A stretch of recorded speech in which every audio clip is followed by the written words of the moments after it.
ಓಂ ಶಾಂತಿ. ಇಂದಿನ ದಿನಾಂಕ 24/11/2023. ಮಧುರ ಮಕ್ಕಳೇ, ನಿಮ್ಮ ಸತ್ಯ ಮಾತಿನ ಬಾಣವು ಯಾವಾಗ ನಾಟುತ್ತದೆ ಎಂದರೆ ಯಾವಾಗ ನಿಮ್ಮ ಹೃದಯದಲ್ಲಿ ಸತ್ಯತೆ ಮತ್ತು ಸ್ವಚ್ಛತೆ ಇರುತ್ತೆ. ಏಕೆಂದರೆ ನಿಮಗೆ ಸತ್ಯ ತಂದೆಯ ಸಂಘ ಸಿಕ್ಕಿದೆ. ಆದ್ದರಿಂದ ಸತ್ಯವಂತರಾಗಿ. ಪ್ರಶ್ನೆ: ನೀವೆಲ್ಲರೂ ವಿದ್ಯಾರ್ಥಿಗಳಾಗಿದ್ದೀರಿ. ಆದುದರಿಂದ ನಿಮಗೆ ಯಾವ ಮಾತಿನ ಬಗ್ಗೆ ಚಿಂತನೆ ಇಟ್ಟುಕೊಳ್ಳುವ ಅವಶ್ಯಕತೆ ಇದೆ? ಉತ್ತರ: ಎಂದಾದರೂ ಯಾವುದೇ ತಪ್ಪಾದಾಗ ಸತ್ಯ ಹೇಳಬೇಕು. ಸತ್ಯವನ್ನೇ ಹೇಳುವುದರಿಂದ ಉನ್ನತಿಯಾಗುತ್ತದೆ. ನೀವು ನಿಮ್ಮ ಸೇವೆಯನ್ನು ಅನ್ಯರಿಂದ ತೆಗೆದುಕೊಳ್ಳಬಾರದು. ಒಂದು ವೇಳೆ ಇಲ್ಲಿ ಏನಾದರೂ ಸೇವೆ ತೆಗೆದುಕೊಂಡರೆ ಅಲ್ಲಿ ಸತ್ಯಯುಗ ಸೇವೆ ಮಾಡಬೇಕಾಗುತ್ತದೆ. ವಿದ್ಯಾರ್ಥಿಗಳಾದ ನೀವು ಚೆನ್ನಾಗಿ ಓದಿ ಅನ್ಯರಿಗೆ ಓದಿಸಿದಾಗ ತಂದೆಗೂ ಖುಷಿಯಾಗುತ್ತದೆ. ತಂದೆಯು ಪ್ರೀತಿಯ ಸಾಗರರಾಗಿದ್ದಾರೆ. ಅವರು ನಿಮಗೆ ಓದಿಸಿ ಶ್ರೇಷ್ಠ ಪದವಿಯನ್ನು ಕೊಡಿಸುವುದೇ ಅವರ ಪ್ರೀತಿಯಾಗಿದೆ. ಗೀತೆ: ಯಾರು ಈ ಆಟವನ್ನು ಮಾಡಿದರೂ ಆಟವನ್ನು ಮಾಡಿ ಸ್ವಯಂ ಅನ್ನು ಬಚ್ಚಿಟ್ಟುಕೊಂಡರು. ಓಂ ಶಾಂತಿ. ಈ ಸಮಯದಲ್ಲಿ ನಾವು ಗೀತಾ ಜಯಂತಿಯನ್ನು ಆಚರಿಸುತ್ತಿದ್ದೇವೆಂದು ಸಮಾಚಾರಗಳು ಬರುತ್ತಿರುತ್ತವೆ. ಈಗ ಈ ಗೀತೆಗೆ ಜನ್ಮವನ್ನು ಯಾರು ಕೊಟ್ಟರೋ ಇದೇ ಮುಖ್ಯವಾದಂತಹ ವಿಷಯವಾಗಿದೆ. ಜಯಂತಿ ಎಂದು ಹೇಳುವಾಗ ಅವಶ್ಯವಾಗಿ ಜನ್ಮವಾಯಿತಲ್ಲವೇ? ಅದನ್ನು ಯಾವಾಗ ಶ್ರೀಮದ್ ಭಗವದ್ಗೀತಾ ಜಯಂತಿ ಎಂದು ಹೇಳುತ್ತಾರೆಯೋ ಆಗ ಅದಕ್ಕೆ ಜನ್ಮ ಕೊಡುವವರು ಬೇಕಾಗುತ್ತದೆ ಎಲ್ಲವೇ? ಎಲ್ಲರೂ ಶ್ರೀಕೃಷ್ಣ ಭಗವಾನುವಾಚ ಎಂದು ಹೇಳುತ್ತಾರೆ. ಮೊದಲು ಶ್ರೀಕೃಷ್ಣ ಬರುತ್ತಾನೆ. ಆಗ ಗೀತೆಯು ಕೃಷ್ಣನ ನಂತರ ಉಳಿದು ಬಿಡುತ್ತದೆ. ಹಾಗಾದರೆ ಈಗ ಗೀತೆಯ ರಚಯಿತನು ಅವಶ್ಯವಾಗಿ ಇರಬೇಕು. ಒಂದು ವೇಳೆ ಕೃಷ್ಣನಿಗೆ ರಚಯಿತನೆಂದು ಹೇಳಿದರೆ ಮೊದಲು ಶ್ರೀಕೃಷ್ಣ, ಅದರ ನಂತರ ಗೀತೆಯು ಬರಬೇಕಾಗುತ್ತದೆ. ಆದರೆ ಶ್ರೀಕೃಷ್ಣ ಚಿಕ್ಕ ಮಗುವಾಗಿರುತ್ತಾನೆ. ಆದುದರಿಂದ ಶ್ರೀಕೃಷ್ಣನು ಚಿಕ್ಕ ಮಗುವಾಗಿರುತ್ತಾನೆ. ಆದ್ದರಿಂದ ಗೀತೆಯನ್ನು ಹೇಳಲು ಆಗುವುದಿಲ್ಲ. ಮೊದಲು ಗೀತೆಗೆ ಜನ್ಮ ಕೊಡುವವರು ಯಾರೆಂದು ಸಿದ್ಧ ಮಾಡಬೇಕು. ಇದು ಗುಹ್ಯ ಮಾತಾಗಿದೆ. ಕೃಷ್ಣನಂತೂ ತಾಯಿಯ ಗರ್ಭದಿಂದ ಜನ್ಮ ತೆಗೆದುಕೊಳ್ಳುತ್ತಾನೆ. ಅವನಂತೂ ಸತ್ಯಯುಗದ ರಾಜಕುಮಾರನಾಗಿದ್ದಾನೆ. ಅವನು ಸ್ವಯಂ ಗೀತೆಯ ಮೂಲಕ ರಾಜಯೋಗವನ್ನು ಕಲಿತು ರಾಜಕುಮಾರನ ಪದವಿಯನ್ನು ಪಡೆದಿದ್ದಾನೆ. ಹಾಗಾದರೆ ಗೀತೆಗೆ ಜನ್ಮ ಕೊಟ್ಟವರು ಯಾರು?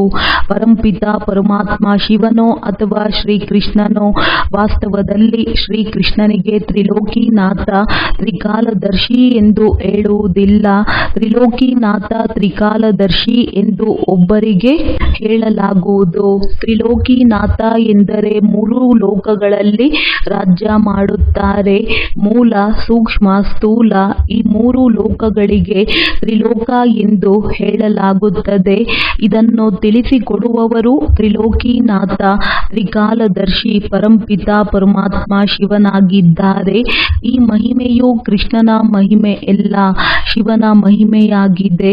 16 ಕಲಾ ಸಂಪೂರ್ಣ ಸರ್ವಗುಣ ಸಂಪನ್ನ ಇದು ಕೃಷ್ಣನ ಮಹಿಮೆಯಾಗಿದೆ. ಕೃಷ್ಣನ ಹೋಲಿಕೆಯನ್ನು ಪೂರ್ಣ ಚಂದ್ರಮನಿಗೆ ಹೋಲಿಸುತ್ತಾರೆ. ಪರಮಾತ್ಮನನ್ನು ಚಂದ್ರಮನೊಂದಿಗೆ ಹೋಲಿಸುವುದಿಲ್ಲ. ಏಕೆಂದರೆ ಅವರ ಕರ್ತವ್ಯವೇ ಬೇರೆಯಾಗಿದೆ. ಅವರು ಗೀತೆಗೆ ಜನ್ಮ ಕೊಡುವಂತಹ ರಚಯಿತನಾಗಿದ್ದಾರೆ.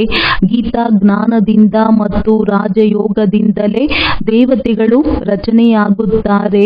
ಮನುಷ್ಯರನ್ನು ದೇವತೆಗಳನ್ನಾಗಿ ಮಾಡುವ ಸಲುವಾಗಿ ತಂದೆಯೇ ಬಂದು ಜ್ಞಾನವನ್ನು ಕೊಡಬೇಕಾಗುತ್ತದೆ. ಈಗ ಈ ತಿಳುವಳಿಕೆಯನ್ನು ಕೊಡಬೇಕೆಂದರೆ ಬಹಳ ಬುದ್ಧಿವಂತ ಬ್ರಹ್ಮ ಕುಮಾರ ಕುಮಾರಿಯರು ಬೇಕಾಗುತ್ತದೆ.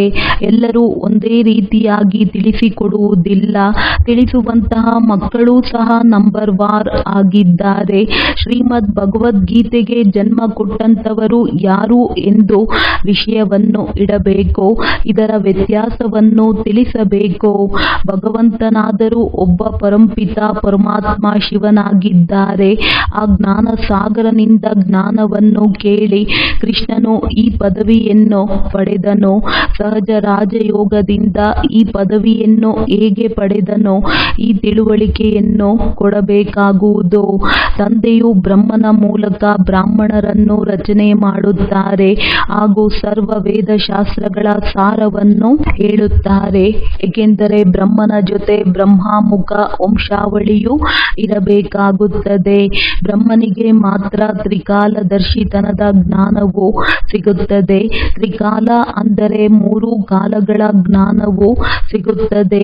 3 ಕಾಲವೆಂದು ಆದಿ, ಮಧ್ಯ, ಅಂತ್ಯವನ್ನು ಸೇರಿಸಿ ಹೇಳಲಾಗುತ್ತದೆ ಹಾಗೂ ಮೂಲ, ಸೂಕ್ಷ್ಮ, ಸ್ಥೂಲವತನ ಅರ್ಥಾತ್ 3 ಲೋಕಗಳಾಗಿವೆ ಎನ್ನುವ ಅಕ್ಷರವನ್ನು ನೆನಪಿನಲ್ಲಿ ಇಟ್ಟುಕೊಳ್ಳಬೇಕು.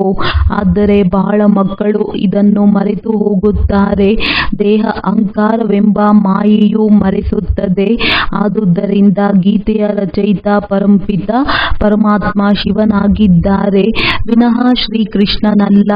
ಪರಂಪಿತ ಪರಮಾತ್ಮನೇ ತ್ರಿಕಾಲದರ್ಶಿ ಹಾಗೂ ತ್ರಿಲೋಕಿನಾಥರಾಗಿದ್ದಾರೆ. ಕೃಷ್ಣನಲ್ಲಿ ಅಥವಾ ಲಕ್ಷ್ಮೀನಾರಾಯಣರಲ್ಲಿ ಈ ಜ್ಞಾನವಿರುವುದಿಲ್ಲ. ಆದರೆ ಯಾರು ಈ ಜ್ಞಾನವನ್ನು ತಂದೆಯಿಂದ ಪಡೆದುಕೊಳ್ಳುತ್ತಾರೆಯೋ ಅವರು ವಿಶ್ವದ ಮಾಲೀಕರಾಗಿ ಬಿಡುತ್ತಾರೆ.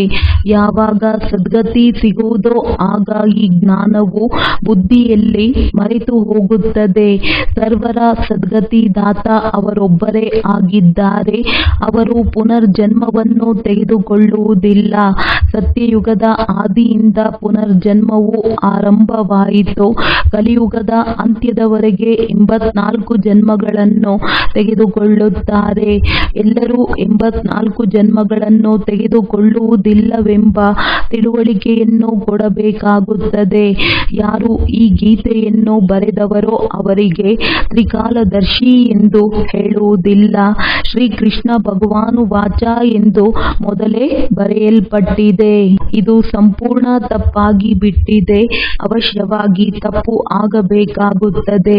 ಯಾವಾಗ ಎಲ್ಲ ಶಾಸ್ತ್ರಗಳು ತಪ್ಪಾಗುತ್ತದೆಯೋ ಆಗ ತಂದೆಯು ಬಂದು ಸರಿಯಾದದ್ದನ್ನು ಹೇಳಬೇಕಾಗುವುದು. ಹಾಗೆಯೇ ಬ್ರಹ್ಮನ ಮೂಲಕ ವೇದಶಾಸ್ತ್ರಗಳ ಸತ್ಯ ಸಾರವನ್ನು ಹೇಳುತ್ತಾರೆ. ಆದುದರಿಂದ ಅವರಿಗೆ ಸತ್ಯ ಎಂದು ಕರೆಯಲಾಗುತ್ತದೆ. ಈಗ ನಿಮ್ಮ ಸಂಬಂಧವು ಸತ್ಯ ತಂದೆಯೊಂದಿಗೆ ಇದೆ. ಅವರು ನಿಮ್ಮನ್ನು ಸತ್ಯವಂತರನ್ನಾಗಿ ಮಾಡುತ್ತಾರೆ. ಪ್ರಜಾಪಿತ ಬ್ರಹ್ಮ ಹಾಗೂ ಅವರ ಮುಖ ವಂಶಾವಳಿ ಈ ಜಗದಂಬಾ ಸರಸ್ವತಿಯಾಗಿದ್ದಾರೆ. ಎಲ್ಲರೂ ಪ್ರಜಾಪಿತ ಬ್ರಹ್ಮನ ಮಕ್ಕಳು. ಪರಸ್ಪರ ಸಹೋದರ ಸಹೋದರಿಯಾಗುವರು. ಎಲ್ಲಿಯಾದರೂ ಮಂದಿರಗಳಲ್ಲಿ ಹೋಗಿ ಭಾಷಣ ಮಾಡಬೇಕು. ಮಂದಿರಗಳಿಗೆ ತಿರುಗಾಡಲು ತುಂಬಾ ಜನ ಬರುತ್ತಾರೆ. ಒಬ್ಬರಿಗೆ ತಿಳಿಸಿಕೊಡಲು ಹೋದರೆ ಸತ್ಸಂಗವೇ ಆರಂಭವಾಗಿ ಬಿಡುವುದು. ಸ್ಮಶಾನದಲ್ಲಿಯೂ ಹೋಗಬೇಕು. ಅಲ್ಲಿ ಮನುಷ್ಯರಿಗೆ ವೈರಾಗ್ಯವಿರುತ್ತದೆ. ಆದರೆ ನನ್ನ ಭಕ್ತರಿಗೆ ತಿಳಿಸಿಕೊಡುವುದರಿಂದ ತಕ್ಷಣ ತಿಳಿದುಕೊಳ್ಳುತ್ತಾರೆ ಎಂದು ತಂದೆಯು ಹೇಳುತ್ತಾರೆ. ಆದ್ದರಿಂದ ಶಿವನ ಮಂದಿರ, ಲಕ್ಷ್ಮೀನಾರಾಯಣನ ಮಂದಿರದಲ್ಲಿ ಹೋಗಬೇಕಾಗುವುದು. ಲಕ್ಷ್ಮೀನಾರಾಯಣರನ್ನು ತಾಯಿ ತಂದೆ ಎಂದು ಹೇಳುವುದಿಲ್ಲ. ಶಿವನನ್ನು ತಂದೆ ಎಂದು ಹೇಳುತ್ತಾರೆ. ಆಗ ಅವಶ್ಯವಾಗಿ ತಾಯಿಯೂ ಇರುತ್ತಾರೆ. ಆದರೆ ಅವರು ಗುಪ್ತವಾಗಿದ್ದಾರೆ. ರಚಯಿತನಾದ ಶಿವ ತಂದೆಯನ್ನು ತಾಯಿ ತಂದೆ ಎಂದು ಹೇಗೆ ಹೇಳುತ್ತಾರೆ? ಈ ಗುಪ್ತ ಮಾತನ್ನು ಯಾರೂ ತಿಳಿದುಕೊಳ್ಳಲು ಆಗುವುದಿಲ್ಲ. ಲಕ್ಷ್ಮೀನಾರಾಯಣರಿಗೆ ಒಂದೇ ಗಂಡು ಮಗು ಇರುತ್ತದೆ. ಉಳಿದಂತೆ ಪ್ರಜಾಪಿತ ಬ್ರಹ್ಮ ಎಂಬುದು ಇವರ ಹೆಸರಾಗಿದೆ. ವಿಷ್ಣು ಹಾಗೂ ಶಂಕರನನ್ನು ಶ್ರೇಷ್ಠ ಸ್ಥಾನದಲ್ಲಿ ಇಟ್ಟಿಲ್ಲ. ಶ್ರೇಷ್ಠ ಸ್ಥಾನದಲ್ಲಿ ತ್ರಿಮೂರ್ತಿ ಬ್ರಹ್ಮನನ್ನು ಇಡುತ್ತಾರೆ. ಹೇಗೆ ರಚಯಿತನೆಂದು ಶಿವ ಪರಮಾತ್ಮನಿಗೆ ಹೇಳುತ್ತಾರೆಯೋ ಅದೇ ರೀತಿ ಬ್ರಹ್ಮನಿಗೂ ರಚಯಿತನೆಂದು ಹೇಳಲಾಗುವುದು. ಅವರಂತೂ ಅವಿನಾಶಿಯಾಗಿದ್ದಾರೆ. ರಚಯಿತನೆಂದು ಹೇಳಿದಾಗ ಹೇಗೆ ರಚಿಸಿದರೆಂದು ಕೇಳುತ್ತಾರೆ. ಅವರಂತೂ ರಚಯಿತನಾಗಿದ್ದಾರೆ. ಬಾಕಿ ಅವರು ಬ್ರಹ್ಮನ ಮೂಲಕ ರಚನೆ ಮಾಡುತ್ತಾರೆ. ಈಗ ಅವರು ಬ್ರಹ್ಮನ ಮೂಲಕ ಸರ್ವ ಆತ್ಮಗಳಿಗೆ ಸೃಷ್ಟಿಯ ಆದಿ ಮಧ್ಯ ಅಂತ್ಯದ ಜ್ಞಾನವನ್ನು ಕೊಡುತ್ತಾರೆ. ವೇದ ಶಾಸ್ತ್ರ ಮೊದಲಾದವುಗಳೆಲ್ಲವೂ ಭಕ್ತಿ ಮಾರ್ಗದ ಜ್ಞಾನದ ಸಾಮಗ್ರಿಯಾಗಿದೆ. ಅರ್ಧಕಲ್ಪ ಭಕ್ತಿ ಮಾರ್ಗ ನಡೆಯುತ್ತದೆ. ಇದು ಜ್ಞಾನಕಾಂಡವಾಗಿದೆ. ಯಾವಾಗ ಭಕ್ತಿ ಮಾರ್ಗ ಮುಗಿದು ಎಲ್ಲವೂ ತಮೋ ಪ್ರಧಾನ ಪತಿತವಾಗಿ ಬಿಡುತ್ತದೆಯೋ ಆಗ ನಾನು ತಂದೆಯು ಬರುತ್ತೇನೆ. ಮೊದಲು ಸತೋ ಪ್ರಧಾನತೆಯಿಂದ ಸತೋ ರಜೋ ತಮೋದಲ್ಲಿ ಬರುತ್ತಾರೆ. ಮೇಲಿನಿಂದ ಯಾರು ಪವಿತ್ರ ಆತ್ಮಗಳು ಬರುತ್ತಾರೆಯೋ ಅವರು ದುಃಖವನ್ನು ಭೋಗಿಸುವಂತಹ ಯಾವುದೇ ಕರ್ಮ ಮಾಡಿರುವುದಿಲ್ಲ. ಕ್ರೈಸ್ತನಿಗೆ ಶಿಲುಬೆಗೇರಿಸಿದರೆಂದು ಹೇಳುತ್ತಾರೆ, ಆದರೆ ಈ ರೀತಿಯಾಗಲು ಸಾಧ್ಯವಿಲ್ಲ. ಹೊಸ ಆತ್ಮಗಳು ಧರ್ಮ ಸ್ಥಾಪನಾರ್ಥವಾಗಿ ಬರುತ್ತಾರೆ. ಅವರು ದುಃಖವನ್ನು ಭೋಗಿಸುವುದಿಲ್ಲ, ಏಕೆಂದರೆ ಅವರು ಕರ್ಮಾತೀತ ಸ್ಥಿತಿಯುಳ್ಳ ಸಂದೇಶವಾಹಕರು. ಧರ್ಮ ಸ್ಥಾಪನೆ ಮಾಡಲು ಬರುವರು. ಹಾಗೆಯೇ ಯುದ್ಧದಲ್ಲಿಯೂ ಯಾವಾಗ ಯಾವುದೇ ಸಂದೇಶಿಯು ಬರುವಾಗ ಬಿಳಿ ಬಾವುಟವನ್ನಿಡಿದು ಬರುತ್ತಾರೆ. ಅದರಿಂದ ಯುದ್ಧ ಮಾಡುವವರು ಇವರು ಯಾವುದೋ ಸಂದೇಶವನ್ನು ತೆಗೆದುಕೊಂಡು ಬಂದಿದ್ದಾರೆಂದು ತಿಳಿದುಕೊಳ್ಳುತ್ತಾರೆ. ಆಗ ಅವರಿಗೆ ಯಾವುದೇ ತೊಂದರೆಯನ್ನು ಮಾಡುವುದಿಲ್ಲ. ಆದುದರಿಂದ ಯಾರೆಲ್ಲ ಸಂದೇಶವಾಹಕರು ಧರ್ಮ ಸ್ಥಾಪನೆಗಾಗಿ ಬರುತ್ತಾರೆಯೋ ಅವರನ್ನು ಯಾವುದೇ ಶಿಲುಬೆಗೇರಿಸಲು ಸಾಧ್ಯವಿಲ್ಲ. ಆತ್ಮವೇ ದುಃಖವನ್ನು ಭೋಗಿಸುತ್ತದೆ, ಆದರೆ ಆತ್ಮವು ನಿರ್ಲೇಪವಲ್ಲವೆಂದು ಬರೆಯಬೇಕು. ಆತ್ಮವನ್ನು ನಿರ್ಲೇಪವೆಂದು ಹೇಳುವುದು ತಪ್ಪಾಗಿದೆ. ಇದನ್ನು ಹೇಳಿದವರು ಯಾರು? ಶಿವ ಭಗವಾನುವಾಚ. ಈ ಮಾತನ್ನು ನೀವು ಬರೆದಿಟ್ಟುಕೊಳ್ಳಬೇಕು. ಇದನ್ನು ಬರೆಯಲು ವಿಶಾಲ ಬುದ್ಧಿ ಬೇಕಾಗುವುದು. ಒಂದು ವೇಳೆ ಪ್ರದರ್ಶನಿಯಲ್ಲಿ ಕ್ರಿಶ್ಚಿಯನ್ ಧರ್ಮದವರು ಬಂದಾಗ ಅವರಿಗೆ ನೀವು ಕ್ರೈಸ್ತನ ಆತ್ಮನನ್ನು ಶಿಲುಬೆಗೆ ಏರಿಸಲಾಗುವುದಿಲ್ಲವೆಂದು ತಿಳಿಸಿಕೊಡಬಹುದು. ಬಾಕಿ ಯಾರಲ್ಲಿ ಕ್ರೈಸ್ತನ ಆತ್ಮ ಪ್ರವೇಶ ಮಾಡಿತು ಆ ಆತ್ಮನಿಗೆ ದುಃಖವಾಗಿರುತ್ತದೆ. ಅವರು ಇಂತಹ ಮಾತುಗಳನ್ನು ಕೇಳಿ ಆಶ್ಚರ್ಯ ಪಡುತ್ತಾರೆ. ಪರಂಪಿತ ಪರಮಾತ್ಮನ ಆದೇಶದ ಅನುಸಾರವಾಗಿ ಆ ಪವಿತ್ರ ಆತ್ಮನೇ ಬಂದು ಧರ್ಮ ಸ್ಥಾಪನೆ ಮಾಡಿದರು. ಇದು ಸಹ ನಾಟಕವಾಗಿದೆ. ನಾಟಕವನ್ನು ಸಹ ಕೆಲವರು ತಿಳಿದುಕೊಳ್ಳುತ್ತಾರೆ, ಆದರೆ ಅದರ ಆದಿ ಮಧ್ಯ ಅಂತ್ಯವನ್ನು ತಿಳಿದುಕೊಂಡಿಲ್ಲ. ಇಂತಿಂತಹ ಮಾತುಗಳನ್ನು ಕೇಳಿ ಅವರೂ ಸಹ ಸ್ವಲ್ಪ ಮಟ್ಟಿಗೆ ತಿಳಿದುಕೊಳ್ಳುವುದಕ್ಕಾದರೂ ಪ್ರಯತ್ನಿಸುತ್ತಾರೆ. ಕೃಷ್ಣನಿಗೂ ಯಾರೂ ಸಹ ನಿಂದನೆ ಮಾಡುವುದಿಲ್ಲ. ನಿಜವಾಗಿಯೂ ನಿಂದನೆಯು ಈಗ ಸಿಗುತ್ತಿದೆ. ಯಾರಿಗೆ? ಶಿವ ತಂದೆಗಲ್ಲ, ಆದರೆ ಈ ಸಾಕಾರನಿಗೆ. ಶಿಕ್ಷಕರಂತೂ ಪವಿತ್ರ ಆತ್ಮ ತಂದೆಯಾಗಿದ್ದಾರೆ. ಇವರು ಅಪವಿತ್ರರಾಗಿದ್ದಾರೆ. ಇವರೂ ಸಹ ಪವಿತ್ರರಾಗುತ್ತಿದ್ದಾರೆ. ಯಾರು ತಿಳಿದುಕೊಂಡಿದ್ದಾರೆಯೋ ಅವರು ತೊದಲುವುದಿಲ್ಲ. ಇಲ್ಲವಾದರೆ ಇವರಿಗೆ ಕಲಿಸಿದ್ದಾರೆಂದು ತಿಳಿಯುತ್ತಾರೆ. ಆಗ ಈ ಮಾತು ಯಾರಿಗೂ ಅರ್ಥವಾಗಿರುವುದಿಲ್ಲ. ಬಾಣವು ನಾಟುವುದಿಲ್ಲ. ಬಹಳ ಸತ್ಯತೆ ಸ್ವಚ್ಛತೆ ಬೇಕಾಗಿದೆ. ಯಾರು ಸ್ವಯಂ ವಿಕಾರಿಯಾಗಿದ್ದಾರೆಯೋ ಅವರು ಅನ್ಯರಿಗೆ ಕಾಮ ಮಹಾಶತ್ರುವೆಂಬ ಮಾತು ಹೇಳಲು ಆಗುವುದಿಲ್ಲ. ಅವರು ಪಂಡಿತನಂತೆ ರಾಮ ರಾಮ ಎಂದು ಹೇಳುತ್ತಾ ಸಾಗರವನ್ನು ಪಾರು ಮಾಡುತ್ತಾರೆ. ಅದು ಇಲ್ಲಿಯ ಮಾತಾಗಿದೆ. ನನ್ನನ್ನು ನೆನಪು ಮಾಡುವುದರಿಂದ ಈ ವಿಷಯ ಸಾಗರದಿಂದ ನೀವು ಪಾರಾಗುತ್ತೀರೆಂದು ಶಿವತಂದೆಯು ತಿಳಿಸುತ್ತಾರೆ. ಯಾವ ಸಾಗರ? ಆದರೆ ಅದು ಪಂಡಿತನಿಗೆ ಗೊತ್ತಿಲ್ಲ. ಅದು ವೇಶ್ಯಾಲಯದಿಂದ ಪಾರಾಗಿ ಶಿವಾಲಯಕ್ಕೆ ಹೋಗುವುದಾಗಿದೆ. ಅದಕ್ಕಾಗಿ ಬಹಳ ಚೆನ್ನಾಗಿ ಶ್ರೀಮತದಂತೆ ನಡೆಯಬೇಕು. ಬಾಬಾ, ನೀವು ಪ್ರೀತಿಯಾದರೂ ಮಾಡಿ ಅಥವಾ ದೂರವಾದರೂ ಮಾಡಿ ಎಂದು ಹೇಳುತ್ತಾರಲ್ಲವೇ? ಇಲ್ಲಿಯಂತೂ ಕೇವಲ ತಿಳುವಳಿಕೆಯನ್ನು ನೀಡಲಾಗುವುದು. ಆದರೂ ಕೆಲವರು ಶವದಂತೆ ಆಗಿಬಿಡುತ್ತಾರೆ. ಮಕ್ಕಳಂತೂ ಬರೆದು ಓದಬೇಕು. ತಂದೆಯು ಪ್ರೀತಿಯ ಸಾಗರರಾಗಿದ್ದಾರೆ, ಅರ್ಥಾತ್ ಓದಿಸಿ ಶ್ರೇಷ್ಠ ಪದವಿಯನ್ನು ಕೊಡಿಸುತ್ತಾರೆ. ಇದೇ ಅವರ ಪ್ರೀತಿಯಾಗಿದೆ. ಯಾವಾಗ ತಂದೆಯು ಓದಿಸುತ್ತಾರೆಯೋ ಆಗ ಓದಿ ಅನ್ಯರಿಗೂ ಓದಿಸಬೇಕು. ತಂದೆಗೂ ಖುಷಿ ಪಡಿಸಬೇಕು. ತಂದೆಯ ಸೇವೆಯಲ್ಲಿ ತತ್ಪರರಾಗಿರಬೇಕು. ತಂದೆಯ ಬ್ರಹ್ಮ ಸೇವೆಯೂ ಸಹ ಇದೇ ಆಗಿದೆ. ಹಾಗೂ ತಾವು ತನು ಮನ ಧನದಿಂದ ಸಹ ಭಾರತದ ಸತ್ಯ ಸೇವೆಯನ್ನು ಮಾಡಿ ನೀವು ಗಂಡ ಘಂಟಾಘೋಷವಾಗಿ ತಿಳಿಸಿಕೊಡಬೇಕು. ಎಲ್ಲರೂ ನಂಬರ್ ವಾರ್ ಆಗಿದ್ದಾರೆ. ರಾಜಧಾನಿಯಲ್ಲಿಯೂ ನಂಬರ್ ವಾರ್ ಇರುತ್ತಾರೆ. ಶಿಕ್ಷಕನೂ ಸಹ ಇವರು ದೈವಿ ರಾಜಧಾನಿಯಲ್ಲಿ ಎಂತಹ ಸ್ಥಾನವನ್ನು ಪಡೆಯುತ್ತಾರೆಂದು ತಿಳಿದುಕೊಳ್ಳುತ್ತಾರೆ. ಸೇವೆಯಲ್ಲಿ ಮೊದಲು ಯಾರ್ಯಾರು ಮುಖ್ಯವಾಗಿದ್ದಾರೆಂದು ಅವರು ಮಾಡುವ ಸೇವೆಯಿಂದ ತಿಳಿದುಕೊಳ್ಳಬಹುದು. ಸ್ವಯಂ ಸಹ ಮೊಮ್ಮ ಬಾಬನಂತೆ ಸೇವೆ ಮಾಡದೇ ಇದ್ದಾಗ ದಾಸಿಯಾಗಬೇಕಾಗುತ್ತದೆ ಎಂದು ತಿಳಿದುಕೊಳ್ಳುತ್ತಾರೆ. ಮುಂದೆ ಸಮಯ ಕಳೆದಂತೆ ಎಲ್ಲರಿಗೂ ಎಲ್ಲವೂ ಗೊತ್ತಾಗುತ್ತದೆ. ನಾವು ಶ್ರೀಮತದಂತೆ ನಡೆಯಲಿಲ್ಲ ಎಂಬುದು ಸಹ ಸ್ಪಷ್ಟವಾಗುತ್ತದೆ.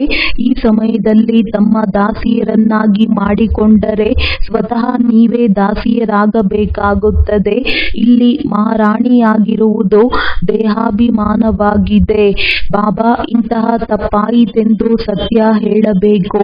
ಈಗ ಇನ್ನೂ ಯಾರೂ ಸಂಪೂರ್ಣರಾಗಿಲ್ಲ. ಯಾವಾಗ ಪರೀಕ್ಷೆಯಲ್ಲಿ ಉತ್ತೀರ್ಣರಾಗುವುದಿಲ್ಲವೋ ಅವರು ನಾಚಿಕೆ ಪಡುತ್ತಾರೆ. ರಾತ್ರಿಯಲ್ಲಿ ಬಾಬನಿಗೆ ಈ ವಿಚಾರ ಬಂದಿತು. ಮನುಷ್ಯರು 21 ಜನ್ಮವೆಂದು ಹೇಳುತ್ತಾರೆ, ಗಾಯನವೂ ಮಾಡುತ್ತಾರೆ. ಈಗ ಈ ಈಶ್ವರಿಯ ಜನ್ಮ ಒಂದು ಬೇರೆಯಾಗಿದೆ. 8 ಜನ್ಮ ಸತ್ಯಯುಗದಲ್ಲಿ, 12 ಜನ್ಮ ತ್ರೇತಾಯುಗದಲ್ಲಿ, 21 ಜನ್ಮ ದ್ವಾಪರ ಯುಗದಲ್ಲಿ, 42 ಜನ್ಮ ಕಲಿಯುಗದಲ್ಲಿ. ಇದು ನಿಮ್ಮ ಈಶ್ವರಿಯ ಜನ್ಮವು ಎಲ್ಲದಕ್ಕಿಂತಲೂ ಶ್ರೇಷ್ಠ ಜನ್ಮವಾಗಿದೆ. ಇದು ದತ್ತು ಜನ್ಮವೂ ಆಗಿದೆ. ನೀವು ಬ್ರಾಹ್ಮಣರಿಗೆ ಮಾತ್ರ ಇದು ಸೌಭಾಗ್ಯಶಾಲಿ ಜನ್ಮವಾಗಿದೆ. ಒಳ್ಳೆಯದು. ಮಧುರಾತಿ ಮಧುರ ಅಗಲಿ ಹೋಗಿ ಮರಳಿ ಸಿಕ್ಕಿರುವಂತಹ ಮಕ್ಕಳಿಗೆ ಪ್ರೀತಿಯ ಮಾತ್ಪಿತಾ ಬಾಪ್ದಾದರವರ ನೆನಪು, ಪ್ರೀತಿ ಹಾಗೂ ಸುಪ್ರಭಾತ. ಆತ್ಮೀಯ ಮಕ್ಕಳಿಗೆ ಆತ್ಮೀಯ ತಂದೆಯ ನಮಸ್ತೆ. ಧಾರಣೆಗಾಗಿ ಮುಖ್ಯ ಸಾರ. ಪ್ರೀತಿಯ ಸಾಗರ ತಂದೆಯ ಪ್ರೀತಿಗೆ ಮರುಪಾವತಿ ಮಾಡಬೇಕಾಗಿದೆ. ಚೆನ್ನಾಗಿ ಓದಿ ಮತ್ತು ಅನ್ಯರಿಗೆ ಓದಿಸಬೇಕು. ಶ್ರೀಮತದಂತೆ ನಡೆಯಬೇಕಾಗಿದೆ. ಸತ್ಯತೆ ಸ್ವಚ್ಛತೆಯಿಂದ ಮೊದಲು ಸ್ವಯಂನಲ್ಲಿ ಧಾರಣೆ ಮಾಡಿ ನಂತರ ಅನ್ಯರಿಗೆ ಧಾರಣೆ ಮಾಡಿಸಬೇಕು. ಒಬ್ಬ ತಂದೆಯ ಸಂಘದಲ್ಲಿರಬೇಕು. ವರದಾನ: ನಿಮಿತ್ತ ಆತ್ಮಗಳ ಸೂಚನೆಗಳ ಮಹತ್ವಿಕೆಯನ್ನು ಅರಿತು ಪಾಪಗಳಿಂದ ಮುಕ್ತರಾಗುವಂತಹ ಬುದ್ಧಿಶಾಲಿ ಭವ. ಯಾರು ಬುದ್ಧಿವಂತ ಮಕ್ಕಳಿದ್ದಾರೆ ಅವರು ಎಂದೂ ಈ ರೀತಿ ಯೋಚಿಸುವುದಿಲ್ಲ. ಈ ನಿಮಿತ್ತ ಆತ್ಮಗಳು ಏನು ಸೂಚನೆ ಕೊಡುತ್ತಿದ್ದಾರೆ? ಬಹುಶಃ ಯಾರದೋ ಹೇಳಿಕೆಯಿಂದ ಹೇಳುತ್ತಿದ್ದಾರೆ. ನಿಮಿತ್ತರಾಗಿರುವಂತಹ ಆತ್ಮಗಳ ಪ್ರತಿ ಎಂದೂ ಸಹ ಇಂತಹ ವ್ಯರ್ಥ ಸಂಕಲ್ಪಗಳನ್ನು ಮಾಡಬಾರದು. ತಿಳಿಯಿರಿ, ಯಾರಾದರೂ ಇಂತಹ ನಿರ್ಣಯ ತೆಗೆದುಕೊಳ್ಳುತ್ತಾರೆ, ಅದು ನಿಮಗೆ ಸರಿಯೆಂದು ತೋರುವುದಿಲ್ಲ. ಆದರೆ ನೀವು ಅದಕ್ಕೆ ಜವಾಬ್ದಾರರಲ್ಲ. ನಿಮ್ಮ ಪಾಪವಾಗುವುದಿಲ್ಲ. ಏಕೆಂದರೆ ಯಾರು ಇವರನ್ನು ನಿಮಿತ್ತ ಮಾಡಿದರೂ ಆ ತಂದೆ ಪಾಪವನ್ನೂ ಸಹ ಬದಲಾಯಿಸಿ ಬಿಡುತ್ತಾರೆ. ಇದು ಗುಪ್ತ ರಹಸ್ಯ, ಗುಪ್ತ ಮೆಷಿನರಿಯಾಗಿದೆ. ಸ್ಲೋಗನ್: ಪ್ರಾಮಾಣಿಕರು ಅವರೇ ಆಗಿದ್ದಾರೆ ಯಾರು ಪ್ರಭು ಪಸಂದ್ ಮತ್ತು ವಿಶ್ವ ಪಸಂದ್ ಆಗಿದ್ದಾರೆ, ಆರಾಮ್ ಪಸಂದ್ ಅಲ್ಲ. ಮಾತೇಶ್ವರಿ ಜಿಯವರ ಮಧುರ ಮಹಾವಾಕ್ಯ: ಮನುಷ್ಯರದ್ದು 84 ಜನ್ಮ, 84 ಲಕ್ಷ ಯೋನಿಯ ಎಲ್ಲ. ಈಗ ನಾವು ಏನು ಹೇಳುತ್ತೇವೆ? ಪ್ರಭು, ನಾವು ಮಕ್ಕಳನ್ನು ಆ ದಡಕ್ಕೆ ಕರೆದುಕೊಂಡು ಹೋಗಿ. ಆ ದಡ ಏನು? ಅರ್ಥ ಏನು? ಆ ದಡದ ಅರ್ಥ ಈ ಜನನ ಮರಣದ ಚಕ್ರದಲ್ಲಿ ಬರದೇ ಇರುವುದು, ಅರ್ಥಾತ್ ಮುಕ್ತರಾಗಿ ಬಿಡುವುದು. ಇದಾಯಿತು ಮನುಷ್ಯರು ಹೇಳುವುದು. ಆದರೆ ಅವರು ಹೇಳುತ್ತಾರೆ, ಮಕ್ಕಳೇ, ಸತ್ಯವಾಗಿ ಎಲ್ಲಿ ಸುಖ ಶಾಂತಿ ಇದೆ, ದುಃಖ ಅಶಾಂತಿಯಿಂದ ದೂರವಿದೆ. ಅದಕ್ಕೆ ಬೇರೆ ಪ್ರಪಂಚವೆಂದು ಹೇಳುವುದಿಲ್ಲ. ಯಾವಾಗ ಮನುಷ್ಯರು ಸುಖವನ್ನು ಬಯಸುತ್ತಾರೆ ಅಂದರೆ ಅವರೂ ಸಹ ಈ ಜೀವನದಲ್ಲಿ ಇರಬೇಕು. ಈಗ ಅವರಂತೂ ಸತ್ಯಯುಗಿ ವೈಕುಂಠ ದೇವತೆಗಳ ಪ್ರಪಂಚವಾಗಿತ್ತು. ಎಲ್ಲಿ ಸದಾ ಸುಖಿ ಜೀವನವಿತ್ತು. ಆ ದೇವತೆಗಳಿಗೆ ಅಮರರೆಂದು ಹೇಳುತ್ತಿದ್ದರು. ಈಗ ಅಮರತೆಗೆ ಸಹ ಏನೂ ಅರ್ಥವಿಲ್ಲ. ಈಗಂತೂ ಅಲ್ಲಿ ದೇವತೆಗಳ ಆಯಸ್ಸು ಇಷ್ಟು ದೀರ್ಘವಾಗಿ ಆಗಿದ್ದು ಅವರು ಎಂದೂ ಸಾಯುತ್ತಿರಲಿಲ್ಲ ಎಂದಲ್ಲ. ಈಗ ಅವರಿಗೆ ಹೀಗೆ ಹೇಳುವುದು ತಪ್ಪಾಗುವುದು, ಏಕೆಂದರೆ ಹಾಗೆ ಇರುವುದಿಲ್ಲ. ಅವರ ಆಯಸ್ಸು ಸತ್ಯ ತ್ರೇತಾಯುಗದವರೆಗೆ ನಡೆಯುವುದಿಲ್ಲ. ಆದರೆ ದೇವಿ ದೇವತೆಗಳ ಜನ್ಮ ಸತ್ಯಯುಗ ತ್ರೇತಾಯುಗದಲ್ಲಿ ಬಹಳ ಇರುತ್ತೆ. 21 ಜನ್ಮವಂತೂ ಅವರು ಒಳ್ಳೆಯ ರಾಜ್ಯ ಮಾಡಿದರು. ನಂತರ 63 ಜನ್ಮ ದ್ವಾಪರದಿಂದ ಕಲಿಯುಗದ ಅಂತ್ಯದವರೆಗೆ ಒಟ್ಟು ಅವ ಜನ್ಮ ಏರುವ ಕಲೆಯದ್ದು 21 ಆಯಿತು ಮತ್ತು ಇಳಿಯುವ ಕಲೆಯದು 63 ಆಯಿತು. ಒಟ್ಟು ಮನುಷ್ಯ 84 ಜನ್ಮ ಪಡೆಯುತ್ತಾರೆ. ಬಾಕಿ ಏನು ಮನುಷ್ಯರು ತಿಳಿಯುತ್ತಾರೆ, ಮನುಷ್ಯ 84 ಲಕ್ಷ ಯೋನಿಗಳಲ್ಲಿ ಭೋಗಿಸುತ್ತಾರೆ. ಇದು ಹೇಳುವುದು ತಪ್ಪಾಗಿದೆ. ಒಂದು ವೇಳೆ ಮನುಷ್ಯ ತಮ್ಮ ಯೋನಿಯಲ್ಲಿಯೇ ಸುಖ ದುಃಖ ಎರಡೂ ಪಾತ್ರಗಳನ್ನು ಭೋಗಿಸಲಾಗುತ್ತೆ ಎಂದ ಮೇಲೆ ನಂತರ ಪಶು ಯೋನಿಯಲ್ಲಿ ಭೋಗಿಸುವ ಅವಶ್ಯಕತೆ ಏನಿದೆ?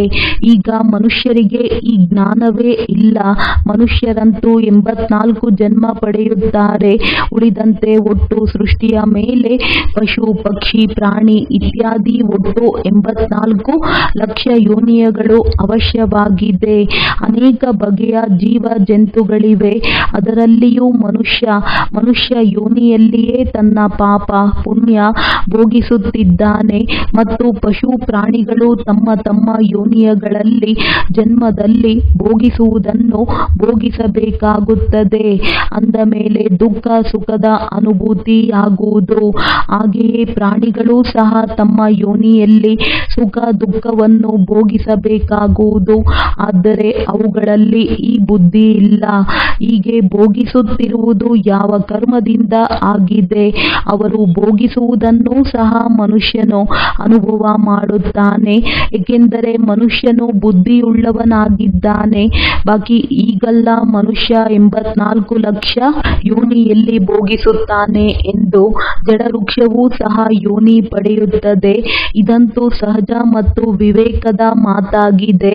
ಜಡ ಗಿಡಗಳು ಏನು ಕರ್ಮ ಅಕರ್ಮ ಮಾಡಿದೆ, ಯಾವುದರಿಂದ ಅದರ ಲೆಕ್ಕಾಚಾರವಾಗುವುದು ಹೇಗೆ ನೋಡಿ? ಗುರುನಾನಕ್ ಸಾಹೇಬರು ಇಂತಹ ಮಹಾವಾಕ್ಯ ಉಚ್ಚಾರಣೆ ಮಾಡಿದ್ದಾರೆ.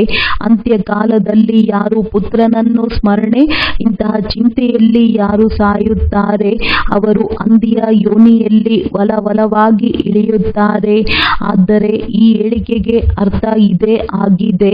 ಮನುಷ್ಯರ ಕಾರ್ಯ ಸಹ ಈ ರೀತಿಯಾಗುವುದು ಹೇಗೆ ಪ್ರಾಣಿಗಳ ಕಾರ್ಯವಿರುತ್ತದೆ ಹಾಗೆ. ಬಾಕಿ ಈಗಲ್ಲ ಮನುಷ್ಯರು ಏನು ಪ್ರಾಣಿಗಳಾಗುತ್ತಾರೆ.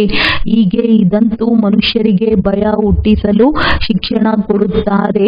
ಆದ್ದರಿಂದ ನೀವು ಈ ಸಂಗಮ ಸಮಯದಲ್ಲಿ ತಮ್ಮ ಜೀವನವನ್ನು ಬದಲಾಯಿಸಿ ಪಾಪಾತ್ಮರಿಂದ ಪುಣ್ಯಾತ್ಮ ಆಗಬೇಕಿದೆ.